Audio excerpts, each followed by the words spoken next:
I've had a year this year of passing those tests. Mm-hmm. You understand? Like literally where people are like, okay, making a lot of hype online.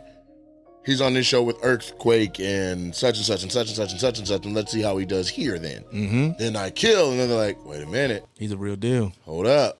I'm trying to put together sets from beginning to end that are standing ovation worthy. Mm-hmm. And right now, 90% of these shows have ended in standing ovations. Dope. They've all been great, but I'm talking whole theaters standing up, be like, God, like. You killed it. And people have been coming up to me. I didn't know who you were. Mm-hmm. My wife, she bought these tickets and dragged me out. It's date night. You know what I'm saying? She's revenge because I drug her to see Eddie Griffin. I was like, all right. What'd you think of the show? He was like, Eddie Griffin ain't got shit on you. I said, no. You mean the legend Eddie Griffin? Eddie Griffin. Like, Eddie Griffin. Bro, it hurt me to say it, but I'm keeping it real with you, bro. I'm keeping it a buck. Yeah. Bro, I watched your set. I was at it. I'm telling you exactly what it is. And we've seen Kevin Hart. Yeah. You love Kevin Hart. Yeah. Brother, tonight, neither one of them can hold a candle to you. The Highest Point Podcast. More than the pod, it's a lifestyle.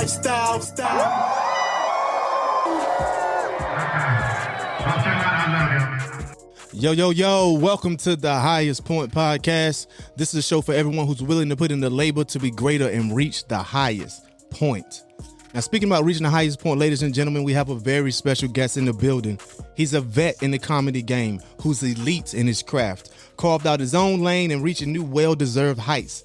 You can see him on NBC TV shows with Dwayne "The Rock" Johnson, hit shows like Wildin' Out, just to name a few, and on his comedy tours across the country.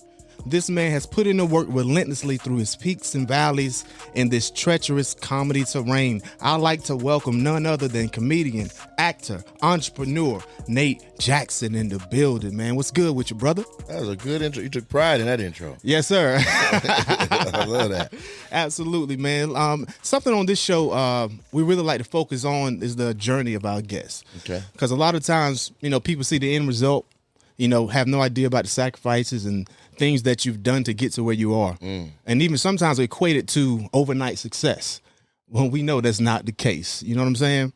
So I did want to ask you, can you tell the people like where you're from and what was your family dynamics growing up? Yeah, I'm from Lacey, Washington. My family dynamic is two parents, two sisters that are much older than me. One's 12 years older, the other one's 16 years older. Oh, wow. So there you go. Yeah, dope. Lacey. So where's Lacey? Is that because when I looked up, everything kept showing Seattle, and they be screwing that up, huh? It's about an hour south of Seattle. Oh, okay. But everybody knows Seattle, so that's what they're going to say. Right. That's dope. I never been to that area before, and I always was kind of interested in it. And I wanted to ask you, what were some things that you enjoyed growing up in that area, and what were some things that maybe like, okay, you didn't like that much? I enjoyed fishing. I enjoyed kicking it. Yeah. I mean, it's just like any other little city. You know what I'm saying? It's not like it was some special magical little town. It's just a little hardworking city. People busting their ass trying to make it all make sense. Mm-hmm. I didn't like the way drugs hit my city. Yeah. Isn't that the story of every American city right now? Yeah, pretty much. Mm-hmm. For sure. Somebody paid. Right. Who? But somebody paid. Yeah, for sure. So I'm kind of interested in kind of, what type of person you were like growing up. So if someone was you had a classmate, high school classmate, how do you think they would describe you in high school? Oh, I don't know. They probably say I was, just like everyone else, just trying out different hobbies and playing sports and, funny too, but not like it was like, oh, he's the funniest person I've ever met or anything like that. You know what I mean? I was in trouble a lot for talking shit. You cuss on here? Yeah, for sure. Okay, well, yeah, I was in trouble for talking shit. Yeah. Okay, so you say they didn't think that you was maybe the funniest person in the world. So when did you discover that, okay, I am funny, and what was that moment where you had an epiphany where, okay, I could actually chase a career into this? Oh, those are two way different things. Okay. Yeah, the first epiphany of being like, man, I'm funny is different than I can monetize this, right? Or even knowing that there's a career in being funny. Right. It's just a personality trait when you realize it. You know what I mean? Yeah. You seem to get a laugh when you when you want one, or you can lift the spirits of a room, or you can tear somebody down too if you don't be careful, because the tongue is a sharp sword. Yeah. So I started realizing I was funny in middle school and high school. Realizing I could turn it into a career wasn't until, I don't know, junior, senior year in college. Oh, wow. You know what I mean? That's when I was like, okay, let me see what is this thing called stand-up comedy, and I like doing it, but can I make a career out of it? Right. You know what I mean? So where did you go to college? I went to Florida Memorial College in Miami. I went to Washington State University in Pullman, and I went to Eastern Washington University in Cheney. Okay. So when you was in college, you was hitting some of the comedy clubs. No. Okay. Yes and no. Not in Miami. I hadn't started doing comedy yet. I didn't start doing comedy until I got to Eastern.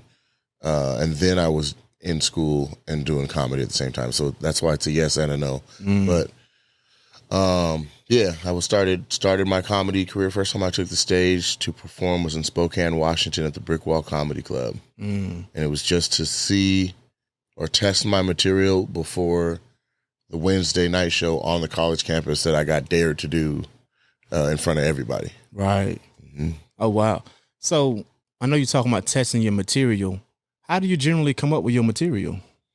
I just think of something funny. Okay. I'm telling you, comedy is not rocket science.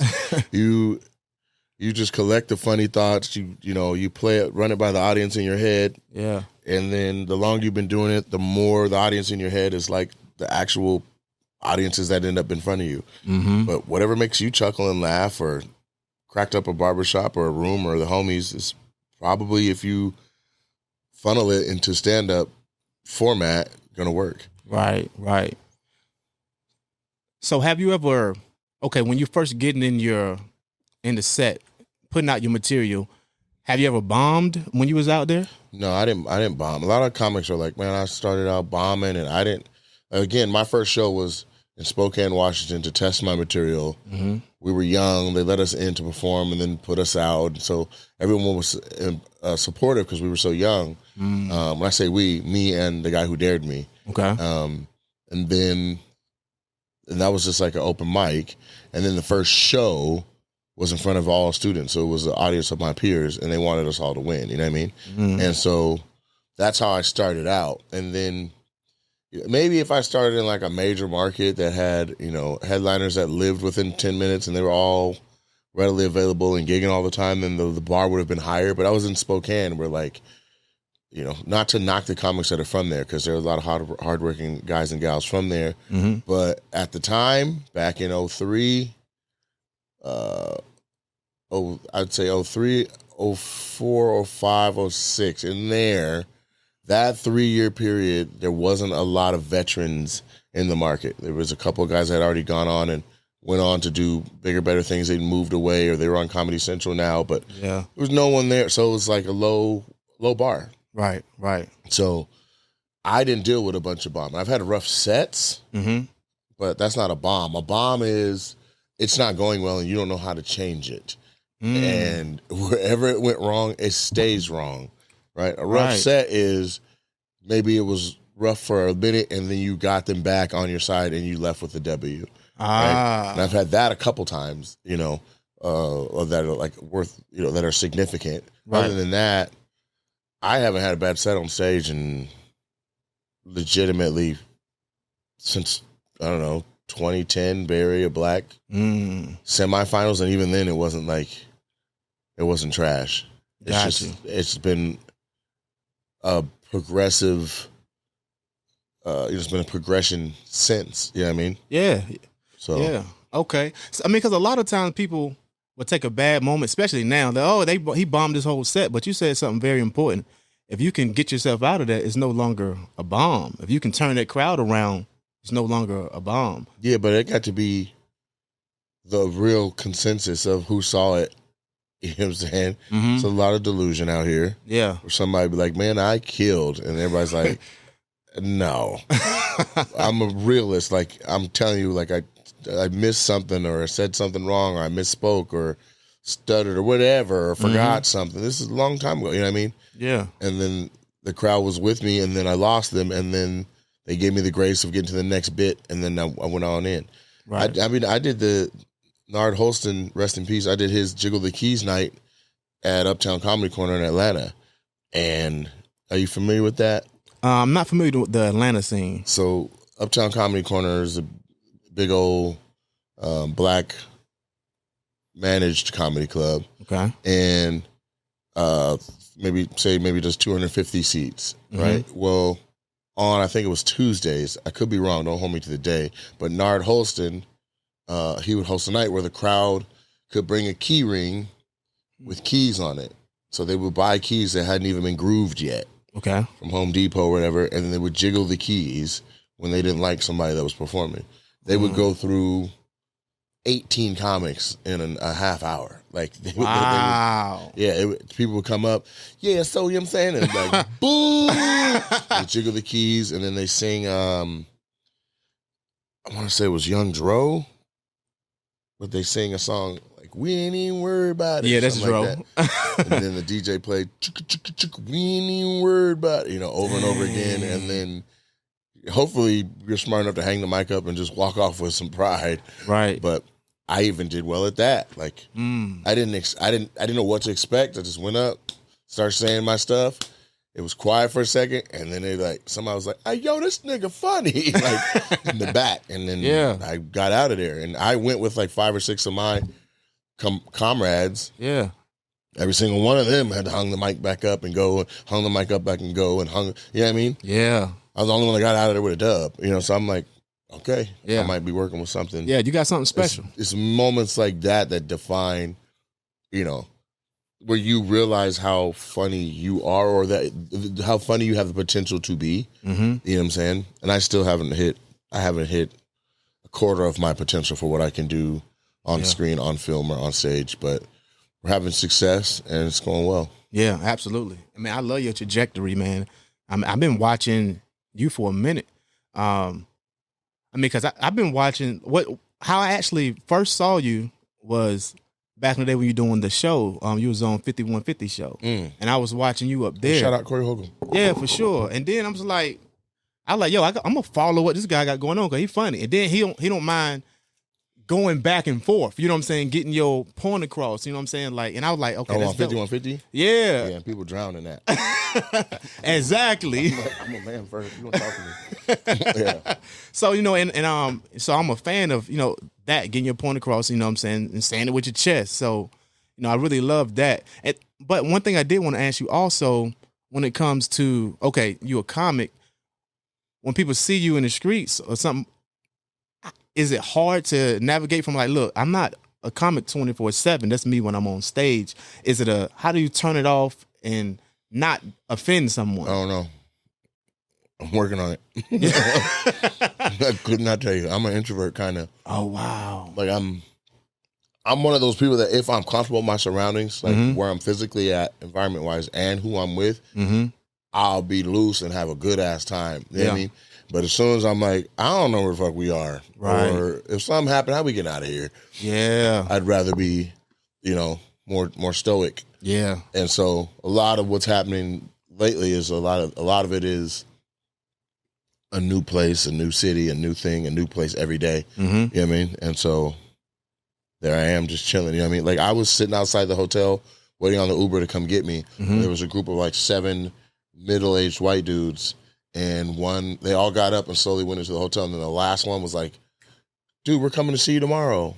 And I was like, oh, that's what's up. And then his boy was like, wait, this is who we're going to see? He's like, yeah. He's like, you got to roast my other boy over here. Let me go get him. And I'm just waiting for the car to come. Like, man, it's going to be good, man. We're going to have a fun time tomorrow. You know what I mean? Yeah. Like, yeah, man, this is the guy. They'll get this one. And I was like, oh. Right. And then they go into the hotel. And I'm like, all right, where's this Uber at? Right. Yeah. You know what I mean? Yeah. I had people that say, excuse me, you mind if I take a picture? And this is the thing, like, that was a treat to have them do that, and they know me. and they know I have a show. Well, I've been coming across as a lot more people are familiar with my face and my work than who's coming to the shows, and the shows be sold out. Right. So it's like if everybody who fucked with my stuff pulled up on my stuff, we would be in arenas already. Yeah. You know what I'm saying? Yeah. It takes a different type of person to be like, I love him on my phone. I'll go see him live. Yeah. And it's a much different experience. The phone is giving you 25 to 30% of what's happening live. Yeah. You know what I mean? Yeah. Because live, it all comes together. It's all one big, beautiful 80 minutes at least. Like, I'm not doing 45-minute sets. I'm rock. Like, I lean in. And, and so there's crowd work moments, there's material moments, there's storytelling. It's a lot. Sometimes there's even singing. It just depends. Yeah, yeah. I heard you do that on some social media clips. Now, what's so funny is I'm trying to figure out, like, when is that point where people come from, okay, scrolling, watching your clips to, okay, I want to come to your show. Because ironically, I've been new of you for a minute, but then all of a sudden my wife came to me. Her birthday is this weekend, and she said, hey, I got some tickets for the Nate Jackson show. I want to go see him for my birthday. I was like, how do you know Nate Jackson? You know what I'm saying? Like, because, my wife and I have totally different personalities. You know what I'm saying? It's like we are opposite, like for real. Like, she's super introverted. She's super to herself. I on her social media, everything's private. She don't follow nobody. She's just a scroller. You know what I'm saying? Somehow I still got through. Somehow. So I'm wondering, like, maybe I got to ask her. I'm like, so what was it that you've been watching this stuff, but all of a sudden now you want to go to a show? I was like, how long you been watching? I would love to know that. Yeah. Ask her. I am. No, let's call her and ask her. I'm for real. I can do that. I see. 'Cause I got that same broadcaster. Go ahead and it's already Bluetooth connected. Let me see. We can do that. Yeah, you just got to pair it with your phone. I want to know was it a certain video? Was it something I said? Is it a culmination of things? Yeah. How many videos did she have to watch before she was like, you know what? I want to see this dude. Or does she know the one? Like, it's the one where you told the dude da-da-da-da-da. You know what I mean? Ooh, that's sometimes it's that. Yeah. Yeah. Yeah. Let's ask her about that. Because that was interesting to me because I was just shocked. I hope she answers. She better answer. She got to answer, huh? Right.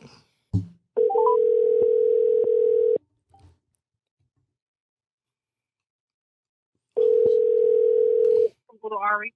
Hello. What's up, darling?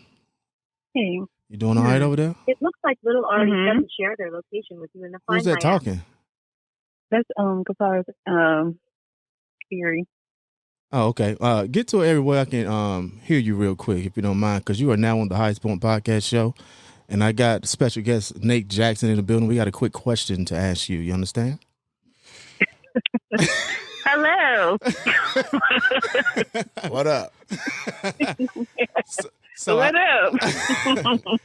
So I had a question for him in the show because we was trying to figure out, okay, when do people transition from, okay, I just scroll and seeing you on the phone to where, okay, now I want to go see you live? Because you shocked me when I found out that you really knew who he was, and you went and talked about having tickets to see his show. So what was that turning point for you that said, okay, I don't want to just look at him on this phone anymore. I want to go check him out live. So when was that point? What happened? Yeah. Well, I think with me seeing like some of the clips like coming through my news feed and everything, and seeing clips of like him in working the audience and just how he's just so naturally funny and engaging with the audience. As soon as it came up where it was like, oh, he's coming near you, I was like, okay, let's go ahead and book this. So I think it was just seeing like repeated times where, I'm like, okay, he's funny naturally. He's making me laugh. And I don't think I'm hard to make laugh, but you could tell he's like a natural comedian. So I was like, yeah, I want to see him. So it wasn't one video, it was a culmination where you're like, he's funny. If he's ever around here, I might see him. And then something else came across, you're like, okay, I'm going. Yes, definitely. So just definitely keep doing what you're doing, posting what you're posting, because definitely working. Because And there's even times where I spend some time on page just like looking at different videos. So, and it definitely makes you want to be there to see what's going on too. That's an interesting way to say that. Yeah. However, I'm editing or posting or whatever makes you feel like, man, I just want to be in the real crowd for real. Yeah. Yeah, I don't know if I want to be up front, but I just want to be there and see what's all going on. You just want to see other folks talking about. All you got to do is look away. Right. That's rule number one. Right. If you look away, I don't get you. Well, we definitely appreciate you talking to us about that. Do you remember which clip really got your attention? Do you remember anything that was going on?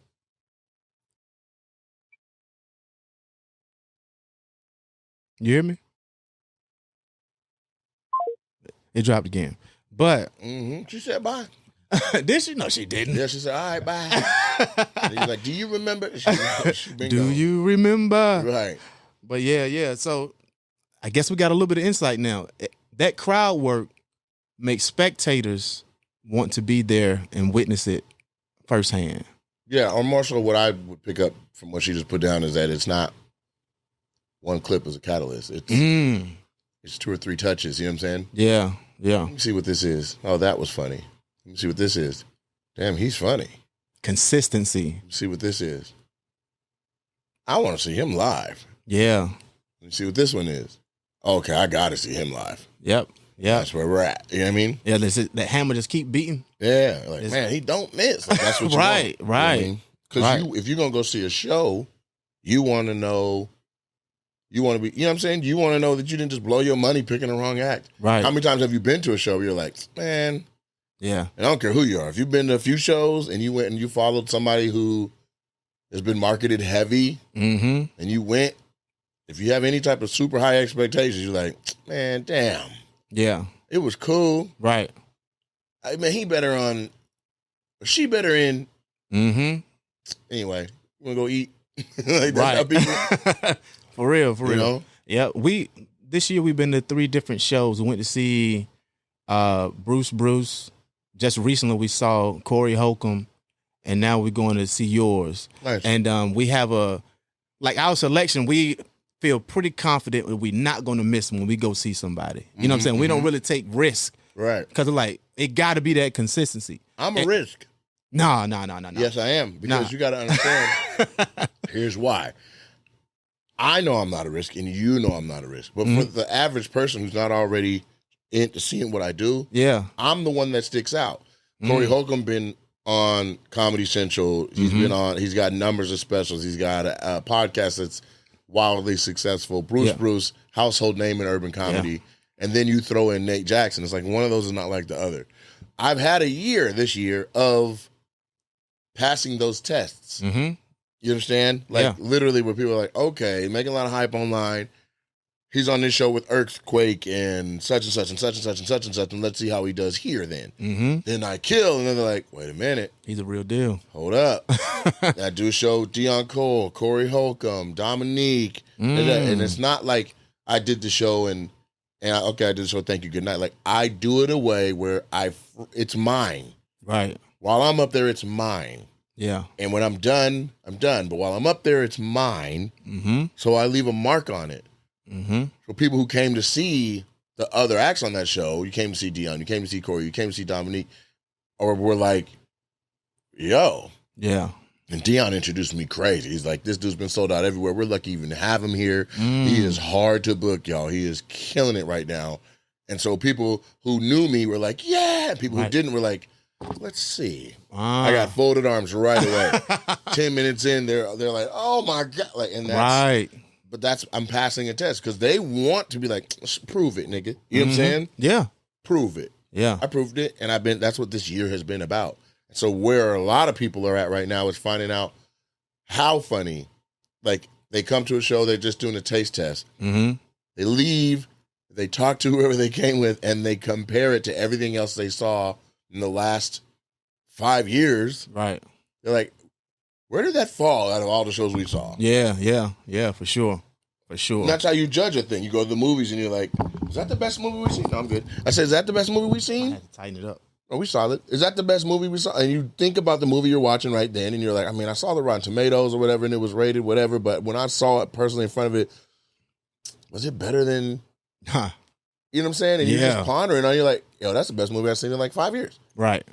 And that's what's happening around because my audience it's growing. Like at first it was just people from TikTok, right? Which looks away. Then it was TikTok and Facebook, which looks away. Then it's TikTok, Facebook, and YouTube, which looks a whole nother way. Now it's TikTok, Facebook, YouTube, and Instagram, which looks a whole nother way. And we're about to add a movie to that for that crowd, TV show to that for that crowd. And then I'm going to do a special, and then there'll be, and so it's happening slower than I like, but it's happening. Right.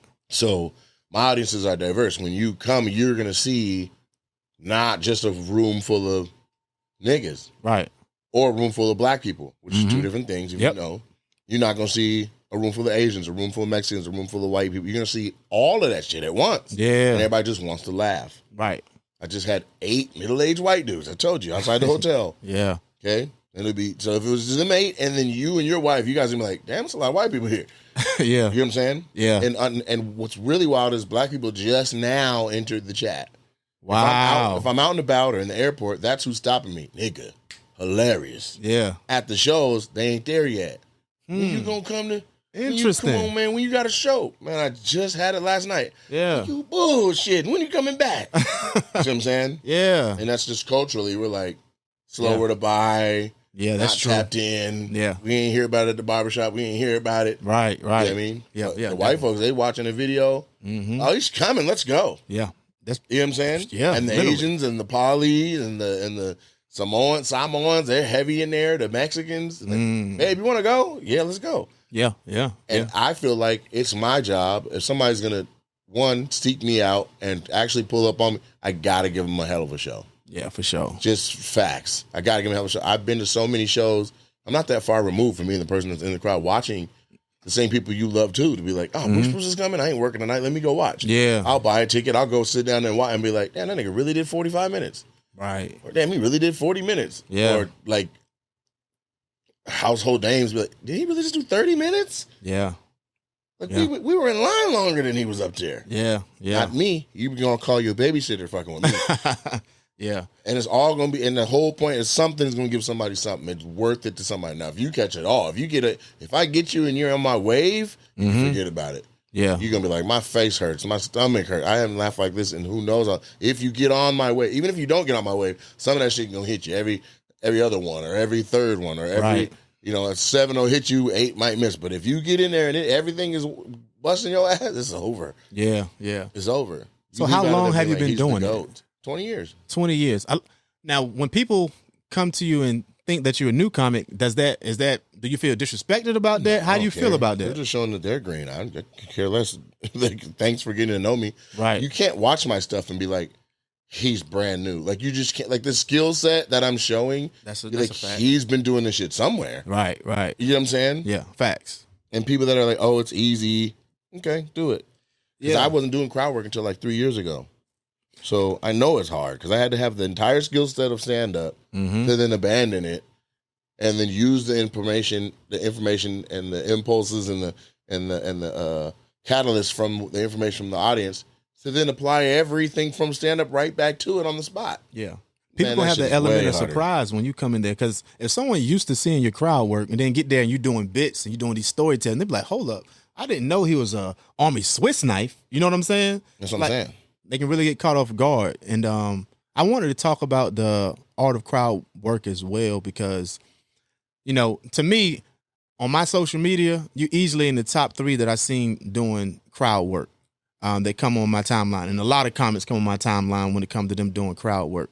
And I've noticed that, you know, a lot of the younger people embrace the crowd work, but also seen some of the older comics say that, you know, they're not as in tune with it and say that, okay, these people are dependent on their crowd work and they're losing. That's why their bits are suffering. That's why their sets are suffering because they're more so focused in on the crowd work. Do you have any thoughts on that? No, Asheville. I heard Asheville, South Carolina gone. So is it Asheville, North Carolina? No, it's North Carolina. So the whole city gone? Yeah. I mean, The that water flood just is blew it crazy. away? Helene did everything. Like the floods, knocked down bridges. Like Asheville's kind of like in the mountains. Okay. So, well, it got a lot of mountain areas. Okay. So a lot of people that's up in the mountains, they are clear of it, but good. they can't go nowhere because all the Because you can't roads get are to broke them. down, collapsed, and They everything. say Asheville gone. Yeah, it really looks like that underwater. Man, So you like to out there on the island, you can't get nowhere. I should have sent my ex there. That's She would have been stuck, stuck like Chuck out there. Like, Sent her out there, stuck like Chuck trying to fuck. Get her out there. for real, for real. So I don't. This is my genuine, like, my assessment of it. Mm-hmm. Anyone who says it's easy or it's a crutch or Mm-hmm. is either not doing it right or has not tried it themselves. Mm. Because you have to keep the crowd interested Yeah. for for however long the duration that you're doing it. Yeah.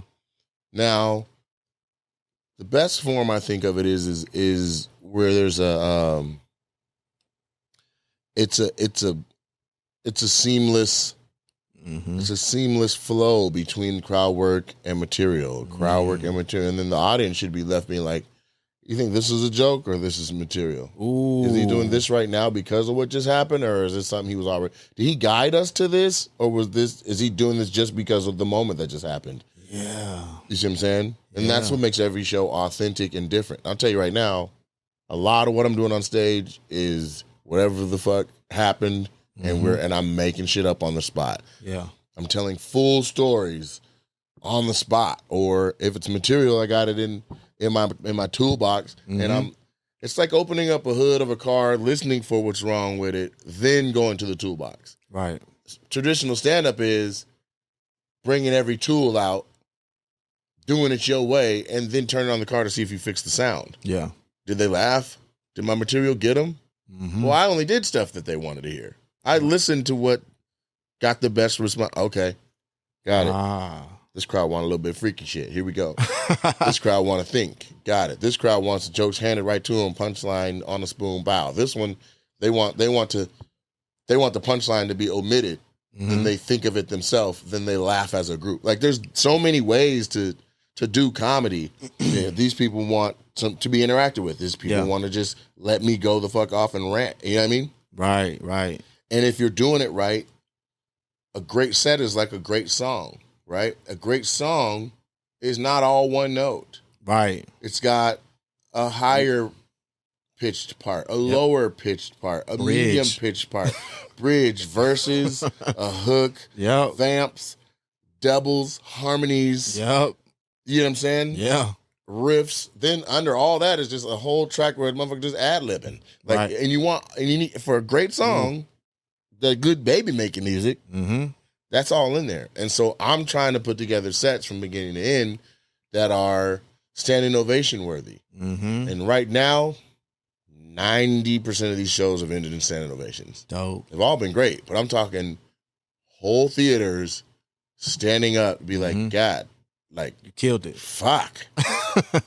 And people have been coming up to me. And this isn't me, like, I'm not just beating my chest. I'm just telling you my recent experiences. Right. I was in Atlantic City, and there was this lady. She had a big-ass husband. This woman was 6'7", probably 380. He just came up, bruh.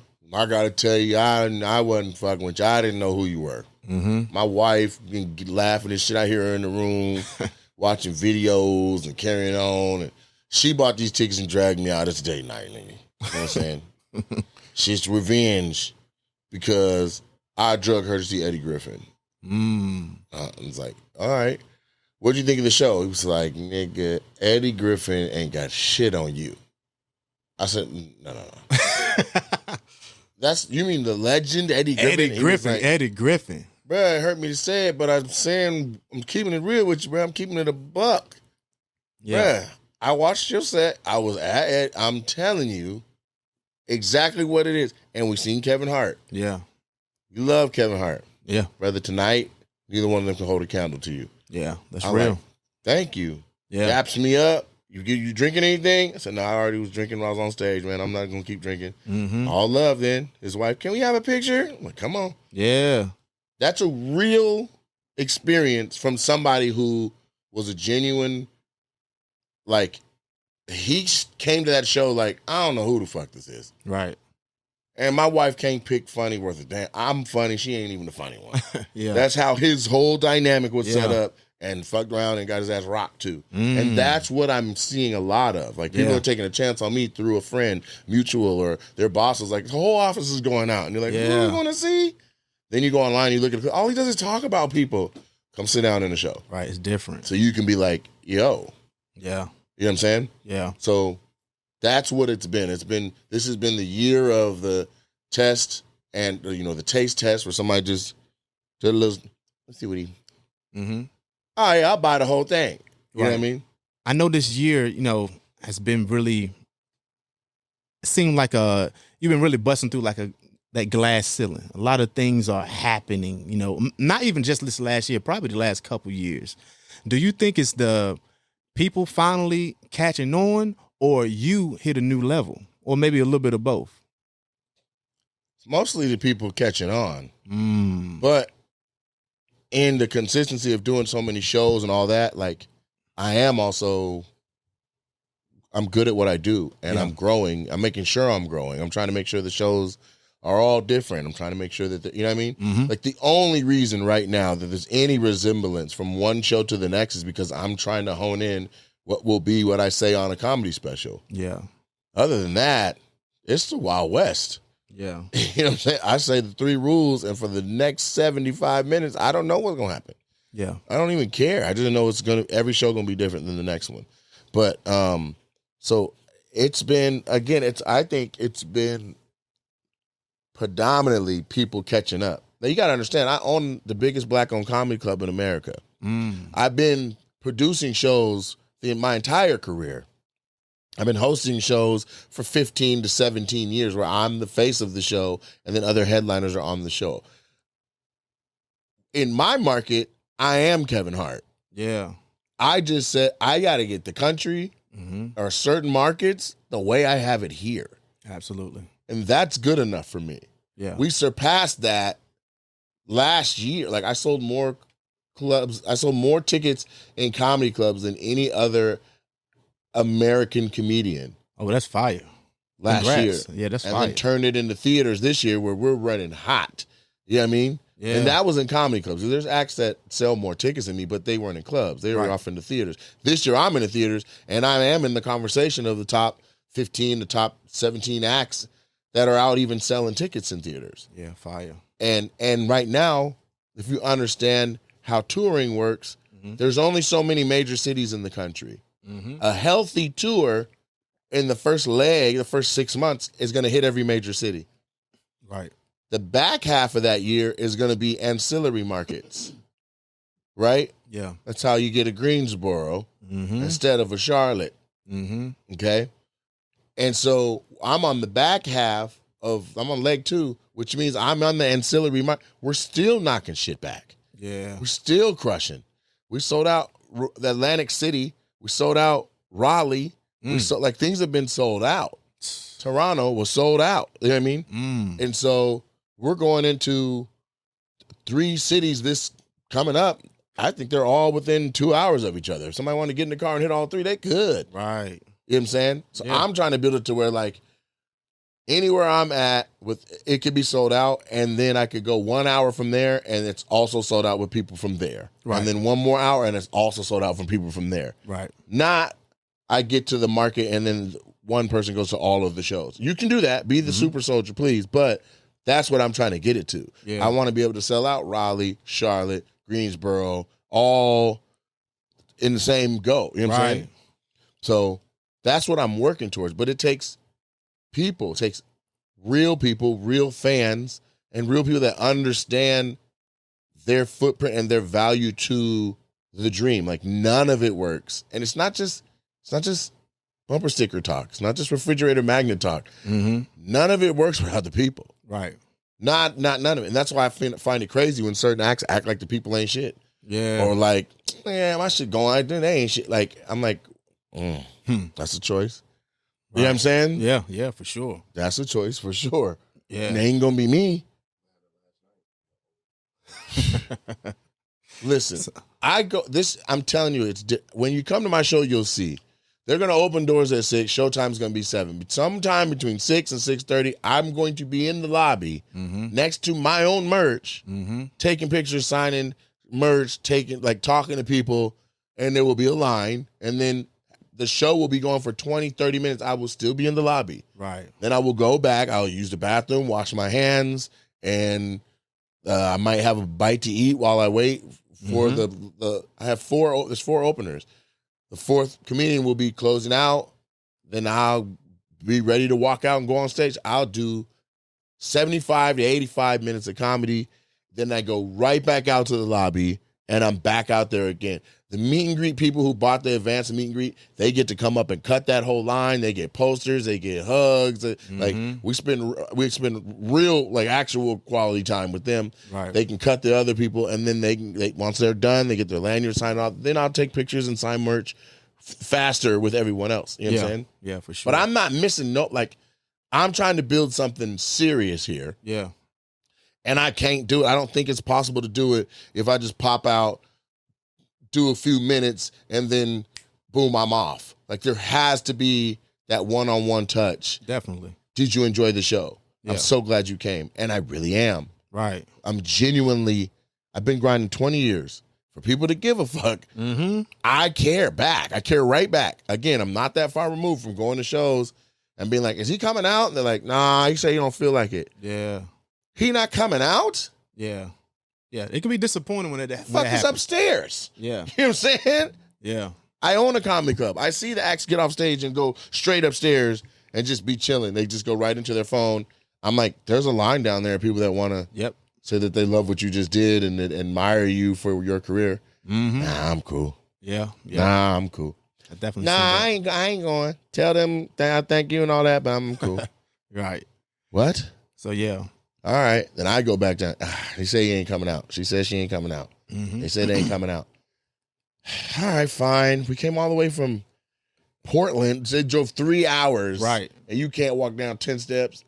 Yeah. So I'm not going to be that person. Yeah. I'm not, at no point. And it'll be it'll be a burden on me to commit to that because people take advantage of your time or they take it for granted, but I'm still going to offer it. Yeah. Yeah. For free. Don't call it, not no Chris Brown meet and greet. You got to come $1,000. $1,000 takes that picture. No. So. Please get some merchandise, but you don't have to. Right. You know what I'm saying? Got you. So, you really have mastered that craft of comedy. I kind of wanted to transition to these shows that we've seen you on too. So, we are, of course, we've seen you. Before we get too excited, I have signed NDAs, which is non-disclosure agreements. I am not going to ruin my opportunity because I let it leak a particular thing, but I'll dance around it with you. Yeah. See, we don't get into crazy shit like this on this show. Okay. But just want you to know, some people like, so what else you got coming up? I'm like, nigga, I can't even tell you. Come on, man. Tell me on the show. Yeah. So no, I really wanted to ask a question about, okay, we've seen you on these different shows. You got this one where you're on NBC with The Rock. We've seen you on MTV with Wild 'N Out and all that good stuff. What has been one of the main factors that's helping you continue to progress and getting these other realms as well? Not just growing in comedy, but you're growing in these other areas, seeing you on TV, you're producing. I see that you're even writing as well for even other comics from what I've had from my research. So kind of what are some key factors that really help you, get in those rooms? Training. None of this happens without training. You know what I'm saying? Mm-hmm. First of all, stand-up comedy takes your brain, and your brain is a muscle, and you got to work muscles if you want them to be strong. Mm-hmm. Piss poor preparation promotes pain. Yeah. I'm a member of Omega Psi Phi. I truly believe that. If you ain't ready, it's going to be a long night. Right. So get ready for the career that you want. I said I want to act, so I went and took acting classes. I said, what acting class did you go to? I asked people who I'm watching receive Emmys and watching receive awards. And I'm like, what acting school did you go to? Right. I went to this one, this one, this one. I go on and look, do my research. and I enroll in one. Yeah.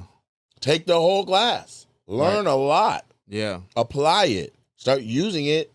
And now I'm in the room hanging with people that they truly are trained. They already on 3 other sitcoms. They already, they could take a script and have it for 20 minutes and they've internalized 40 pages. I'm like, give me a night. Give me a night. I'll get you. For sure. So with that, because a lot of times people say in this game it's not about what you know, it's who you know. But from what I got from what you said was once you go seeking that information and try to get the application part of it, the relationships come with you seeking the knowledge. It's both. Obviously, networking is going to help you, and somebody in a position that can help you can do that. But I've never had the career where people hand me stuff. I've always had to do it myself and fucking claw and grind for it. I don't know if it's I'm fat or I'm from an ancillary market where it's not like there's hella OGs to pass love down, or the Pacific Northwest is not a heavy opportunity area. And I'll for example, there may be somebody that's like, that sounds like a cop out, but it's not. Geographically, if you grew up in Chicago, you could drive 3 hours in any direction and you've gone across 5 major metropolitan areas. Yeah, that's different. 5. Yeah. We got to drive 5 hours to get to the next city in our state. Yeah. Yeah. Okay? And that's Spokane from Seattle. Now, you can go up and down I-5 corridor, fine. But again, if you're in Seattle, to call Portland is 3.5, 4 hours from you. Yeah. The Bay in Cali is 12 hours from Portland. Mm-hmm. LA is a 17-hour drive. People just be like, oh, I'm going to the West Coast. Like, it's all, hell nah. Yeah, nah. You got to drive 17 hours to get from Seattle to LA. Yeah. 12 to, like, come on. So the ability for somebody who grew up in Chicago to be like, I'm in Iowa tonight, I'm in this place tonight, I'm in that place tonight, to have to just really lock down the Midwest and drill it, incredible. Not to mention, you grew up in the Northeast. The Philly cats, the New York cats, right? Kevin Hart's a Philly guy. Yeah. They can hit Jersey, Philly, New York, Maine, Rochester, New Hampshire, back in Philly. They can hit Pennsylvania. They can hit all of that shit. Yeah. They can hit all of that upstate New York, out the outskirts of Pennsylvania. All that money and shows, Bridgeport, Connecticut, and like, come on, man. Yeah, it's a difference. But that's all within an hour and a half. Yeah. You tell me a Philly comic can be like, I got a show at Harvard tonight and leave that morning and do it. Yeah. They in Boston. You don't need to catch a flight. Like, it's a different, and how many comedy clubs are in that nucleus up there, and how many comedy clubs are all throughout the Midwest? That's an entirely different landscape than the Pacific Northwest. Yeah. Okay. For sure. So if you're doing a comedy competition and you demand, and you draw all the funniest comics from around the country, you're going to have heavy representation from the Northeast, heavy representation from Chicago, heavy representation from Atlanta, that area, in Georgia. And then you'll have some from the West Coast. You have some but you'll have 1, maybe 4 from Pacific Northwest out of, say, 1,000 people. Wow. And that's if you take 1,000 serious comics, you might have 4 that from our market that like had the money or the resources or whatever, the time to make it and come didn't show up. There's funny people in the Pacific Northwest. Yeah. There's opportunities, but it's far and few between. Yeah, demographics matter. NBC is casting for a new show for comics. You look and see where it's all going, where they casting, where they coming to physically go to cast. You ain't gonna see Seattle on there. Yeah. They got LA, they got Chicago, they got Atlanta, they got Florida, they got New York, and that's it. Welcome to Stand Up for Diversity. Right. You ain't gonna see Greensboro up there either. You see what I'm saying? So there y'all are driving to Atlanta. Yeah. Waiting in line all night trying to get your 3 minutes. Right. Yeah, for sure. So that's the difference. And so I just say it to give perspective. You know what I'm saying? Definitely. It makes sense. And that brings me to I'm gonna pivot and go to a segment of our show. It's called Love, Loyalty, or Respect. And so I'm gonna give you those 3 terms. You let me know which is the most important in this particular relationship. So love, loyalty, or respect. What's the most important with your day one, your ace, one of your homies? Like, that's your best friend. What's the most important? Love, loyalty, or respect? Loyalty. Any reason behind that? Because the world is full of backstabbing motherfuckers you can't trust. I need to trust those closest to me. Yeah, for sure.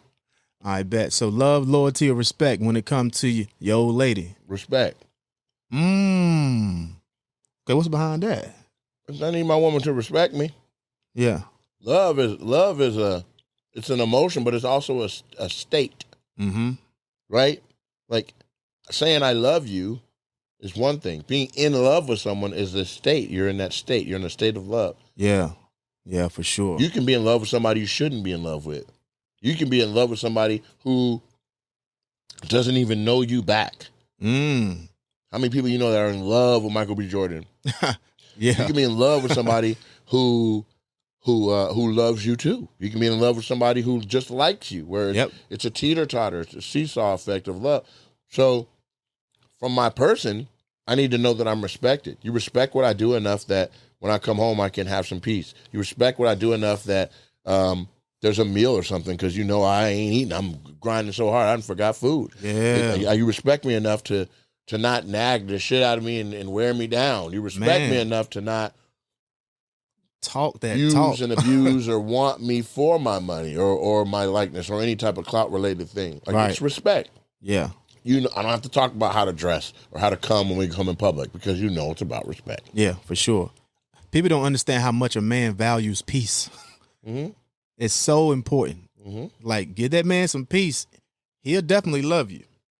Now, the last one, I don't know if you have any of these, but children, love, loyalty, respect. I ain't got no kids, but you just love the kids. Mm. You gotta love the kids. They're innocent. They ain't doing nothing wrong. They ain't got no bills, no responsibilities. They're just trying to figure out the world. Right. And the world that they're trying to figure out needs to be full of love because when you're learning new things and everything is foreign to you, that's how you can get hurt. You reach into something you shouldn't reach into. You somewhere your ass shouldn't be. Mm-hmm. You're around people you shouldn't be around. But if the world is full of love, then they can't make those mistakes. Yeah. Because out of love, I remove the sharp things from my household. Out of love, I cover the corners on my table. Out of love, I made sure you were protected. You know, I don't know you. I'm expecting loyalty back from you. Mm-hmm. And whether I respect you or you respect me, doesn't matter. I want you to be surrounded in a world of love because you're youth, you're a child, you are our future. Now we gotta love you, love your scenario and your surroundings so that you can blossom. Yeah. And be hopefully a respectful, loyal individual. Yeah, for sure. For sure. Dang, man, how you do that with no kids? You just fell off the bike wrong or something? Like, what happened? Like, you gotta get out of there. Yeah, get out of there. All you brothers that like to finish off strong. It's laying in there. Get out of there. Yeah. What you doing? You got me beat. I thought I was a late bloomer. I had my first, biological child when I was 35. I ain't even late. That's like the new shit. That's the new norm now? I'm 41. I want to have kids, but like it got to be right. Yeah, yeah. I invested a lot of time into a couple different relationships that I thought may yield what would be that, and then they ended up not. So it's like, I'm not going to say it's a waste of time because I still had great memories and it was worth it, but kids didn't come from that. Right. I would like that. But now it's a challenge because it's like, what you here for? Right. Who are you? What do you want? Oh, yeah, it's different now. Yeah, it's nice. Yeah, they looking through a different lens at you. So I got another one here. Who you rocking with? Don't mean you don't like the other. Just let me know. If these two shows came on, that's the one I'm going to watch first. I'm going to say I like blank more than blank. Okay. Got you. Right? Because the listener, unfortunately, if you pick one over the other, they think that you just said one is valid and the other one's invalid. Right. And that's not the case. We're just saying which one you like more. Most people can't even handle that logical. You can't even handle that logical choice. Yeah. Yeah. All right. So the Wayne Brothers show or the Jamie Foxx show? Jamie Foxx. Oh, that was quick. Mm-hmm. All right. Some more or Monique? Some more. All right. Back to shows. Bernie Mac show or that Steve Harvey show? Bernie Mac show. Hands down. Kendrick Lamar Drake. Kendrick. Hey, man, we got to get some wides in here too now. All right. I'm going to go some of these newer comics. You want me to tell you why? Yeah. Okay, go ahead. Matt Rife or Ralph Barbosa? Matt Rife. Why? Matt Rife is my homie. He used to feature for me. He told me to get on TikTok. Ralph is thorough, though. We got the same manager and everything. A word. Mm-hmm. Yeah, Rife dope with that crowd work, too. He's a dope comic. Matt's been doing stand-up since he was 16 years old. Oh, wow. 14. Fire. He was 14 years old. Yeah. I'm a fan of his, too. Mm-hmm. All right, I'm going to go back. Patrice O'Neal. Patrice O'Neal. You don't even know who it is? Or Corey Holcomb. Patrice O'Neal. Eddie Murphy or Chris Rock? Eddie Murphy. Dang, you didn't even know that? Does it matter? You're saying big goats versus little goats. Yeah, that's true. That's true. All right. DC Youngfly or Carlos Miller? Carlos Miller. But why are they? What are they supposed to be? Just two 85 South members? Yeah, I mean they're just comics. Period. Like even if they don't have the group, okay, which one I like been more? Doing comedy 5 years? Maybe about 8, something like that. Well, when you say comedy, like on stage, Stand-up comedy. oh, gotcha, probably about 5. I've known Carlos since he didn't have a beard. Since he looked like a naked mole rat. He stayed on my couch at one point. I stayed on his couch at one point. Not like living there, but like gigging, and it is what it is. Carlos knows my people, and I've met Carlos's people. I've known Carlos. I met him right after he wasn't a fireman in Mississippi no more. I've known Carlos forever. Since Wild 'N Out, since 85 South, all of that. Yeah, that's dope. I thought Carlos was born with a beard. No, Carlos is an interesting looking guy without facial hair too. Like, so he got the James Harden look when he don't got the It beard. ain't that bad. James Harden is defined by his beard. For Los sure. is a solid guy, man. That's my dude. And DC is too. That's the young bull. But Yeah. we talking stand-ups, then I gotta go Carlos. Yeah. I rock with him hard too. You go energy, I go DC Young Fly. Yeah, for sure. Okay. Who's publicly going through more stuff? DC. Yeah. Oh man. Personally too, it's like it's tough right now for him. But all right, so we talked about understand some of your likes there. And 10 years ago, do you think you would have accomplished the things that you have of recent? No, what we're doing right now is regularly shit in my wildest dreams. I'm just trying to focus to not complain about things I prayed about. It's all this is rarefied air. Got you. So where do you see yourself, or where would you like to see yourself 5 years from now? I'm gonna be the biggest comic there ever was. Facts. All right. So now, can you just put some game to some upcoming comics out there? Anything you would tell them, to people that kind of looking at what you do and want to follow your footsteps? In what aspect? Career wise, where they want to get into this comedy scene, what they need to do to prepare themselves. They need to go get Judy Carter's Comedy Bible, both versions of it, study both of them thoroughly, and see if this is what they really want to do. Or if there's an ancillary or ulterior career that book talks about in depth that they may want to get into, and then lean into it. Yeah, for sure. Quit your day job. Put it all into your... When it makes sense to do so, quit your day job. Don't overstay.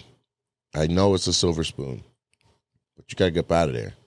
You need all the time you're giving to somebody else to give to yourself. Dang, unless you can find a scenario where you can do you and you can do that thing.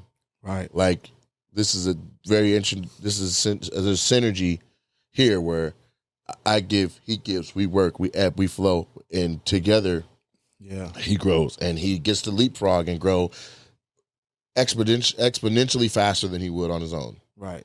And I'm not saying that he's incapable of being great on his own. That's not what I'm saying. Yeah. But what I am saying is where he's from, and who I'm talking about is Trenton Cotton. He's off screen. You can look him up. But he's from a market that's similar to the market I came up in, right? The Lacey's, the Spokanes. It's not the big city. It's the one in the shadow of the big city in Colorado Springs, right? There's no veterans. There's no OGs. There's nobody. There's not a lot of shows unless you throw them yourself. There's not a lot. Like, you have to create the business that you want to be successful in. It's one thing to want to be a successful comic. Well, we're just assuming that there's even, let's say you want to play basketball. Great. But let's say you want to play basketball, and in your city where you live, ain't no courts. Ain't no hoops. Right. Ain't no basketballs. Yeah. Right? Yeah. Or you grew up in a city where there's a court on every corner. Your brother's a hooper. Your uncle's a hooper. You know what I'm saying? Your dad's a coach. This person that like basketball, you're like, man, this kid eats, breathes, sleeps basketball. Like, right. That's different, but that doesn't mean he wants to play it. That kid might not even want to play basketball, but it's what we doing. Yeah.